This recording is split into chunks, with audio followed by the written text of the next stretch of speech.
lala usiku kucha usingize kuupata, bali amekasirika juu ya mwanamke yule. Fabata, akakesha mwanamme, ghadbana alaiha, hali ya kuwa ni mwenye kughadhibika juu ya mwanamke yule. Nini matokeo ya mwanamke huyu aliyeitwa na mumewe katika jambo ambalo ndo lilompeleka pale kuitwa yeye ni mke? Kaondolewa katika nyumba ya wazee wake, anaishi na mumewe hivi sasa, na mume kamhitajia mkewe, kamwita katika nafasi yao ya kulala. Imetokezea mwanamke hakwenda tena katika wakati aliyoitwa na mumewe.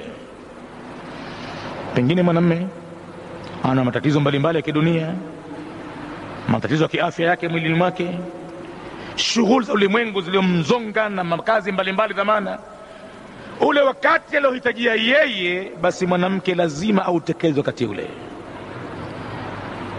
lazima. Tena mambo haya katika haki ya mume, Mwenyezi Mungu ameweka nyuma jambo la kuabudiwa yeye katika jambo la sunna nawafil, kaliweka nyuma, kaliachilia mbali, kalisamehe, akampa hadhi mwanamme kwa mkewe. Na ibada ya sunna Mwenyezi Mungu ameikataa, haina maana tena, wala hatupata thawabu mwanamke akishughulika na ibada ya sunna akawacha wajibu wa mume. Ina maana inapotokezea mambo mawili pamoja, kuna haki ya mume na kuna ibada ya sunna, kwa mwanamke yeye ashughulikie haki ya mume, ibada ya sunna iwache, kama tutavyoona mambo hayo kwenye hadithi na kuja mbele huko. Hapa katika hadithi ya kwanza Mtume anasema, idha daa rajulu mraatahu, wakati atapoita mwanamme kumwita mkewe, ila firashihi, katika nafasi yake ya kulala na mwanamke, falam yaatihi, asende pale. Na hapa kuna mambo mengi ya kuzungumzwa. Pengine huyo mwanamke hakwenda, amekataa kwa sababu zake alizonazo, anahisi kwamba yeye kaitwa pale ende akafanya jambo kadhaa. Mume anapomwita mkewe bwana pale kama pale, ana mambo mengi, si lazima kuingia kwenye ile action yenyewe ya matendo. Ana mambo mengi, anataka kuliwazwa, kachoka, mwili wake wote unamuuma kama kidonda kila pahala. Anataka apate yule mke mikono yake ilivyo, amkande, amtafutie maji ya moto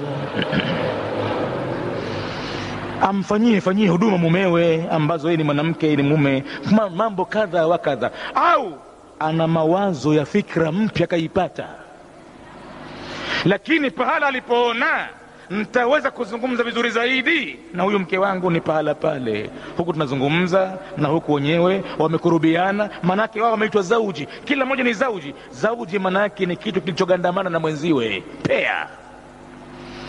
Kama huwezi kuvaa kiatu kimoja ukatembea, basi huwezi kuishi peke yako vile vile, lazima uwe na pea yako, partner wako.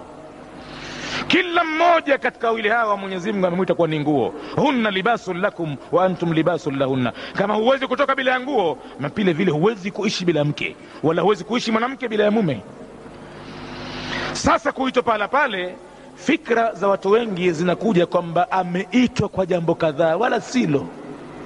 Kuna mangapi ya kufanyiwa pale, mtu kapata fikra anataka kuzungumza na mkewe, lakini kaona katika pahala ambapo tutapanga mawazo mazuri zaidi ni pahala pale, kwa sababu tunakuwa tumekurubiana sana, hatutupiani maneno moja kwa kule moja kwa huko, hapana, karibu sana. Mtoto wao anataka kuoa, mtoto wao anataka kuolewa, kuna mambo kuhusu kazini, kazi kasimamishwa, kaona pahala pangu nitapata maliwazo nimwite hapa. Yule mwanamke akawa hajui nafasi hii alionayo kwa mumewe, akawa kwenda pahala pale, wala hajua anitiwa nini. Yeye amedhani tu kama huyu kwa pahala pale ananitia kitu kadhaa, na mimi kwa sasa hivi siko tayari. Matokeo yake fabata, yeye akawa hakwenda, falam yatihi, na yule mume fabata ghadbana, mishipa ya hamaki kamsimama, akapitisha usiku kucha amehamaki, au hata mchana kutwa vile vile. Amehamaki kwa nani? Alaiha, juu ya mkewe. Basi matokeo yake mwanamke yule, laanatha almalaikatu, humlaani yeye malaika wote. Laana inatoka katika vinywa vya malaika, na malaika wapo karibu na Mwenyezi Mungu sana. Maneno yao ni yenye kukubaliwa, hayarejeshwi. falladhina inda rabbika yusabbihuna lahu billaili wannahari hum la yasamun. Mwenyezi Mungu anawapenda viumbe hawa, kila walisemalo Mwenyezi Mungu anawakubalia.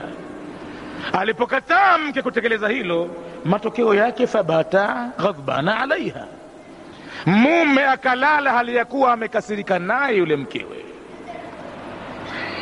La'anatha almalaikatu, humlaani yeye mwanamke yule malaika.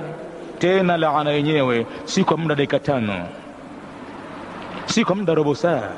Wataendelea malaika kupeleka masikitiko yao kwa Mwenyezi Mungu ya laana hizo hata tusbiha. Kama laana imeanza usiku, basi naam, mpaka kupambazuka asubuhi mwanamke analaaniwa tu, analaaniwa tu. Na wanaolaani ni vinywa vya malaika ndio vinalaani. Maneno hayo kayatamka mtume wa Mwenyezi Mungu. Kataka kila mmoja katika wakuu wa jamii, wale mume na mume, kila mmoja aelewe haki ya mwenziwe. Na majumba yetu mara nyingi huwa na matatizo kwa sababu ya kutokuelewa mambo haya. Baada ya miezi miwili tu baada ya ndoa, unasikia kumetokea vurugu kubwa sana, watu mpaka kuingiana maungoni, kupigana na kutukanana uwanjani mbele za watu. Na wazazi nao badala ya kuingilia kati kusuluhisha, wanavutia pande mmoja, kila mmoja na mwanawe. Ari alionayo mzazi mwanamke kwa mwanawe, anaambia ameshakupa talaka, shakutamkia, basi kinakuweka nini hapo wewe? Toka, funga bahasha yako, njoo zako nyumbani. Kumbe jambo lile pale Mwenyezi Mungu ana sheria yake maalum ya kule kuacha kwenyewe. Kataka mwanamke asitolewe wala yeye mwenyewe asitoke, labda litokezee jambo kubwa sana, ila an yatina bifahishatin mubayyina.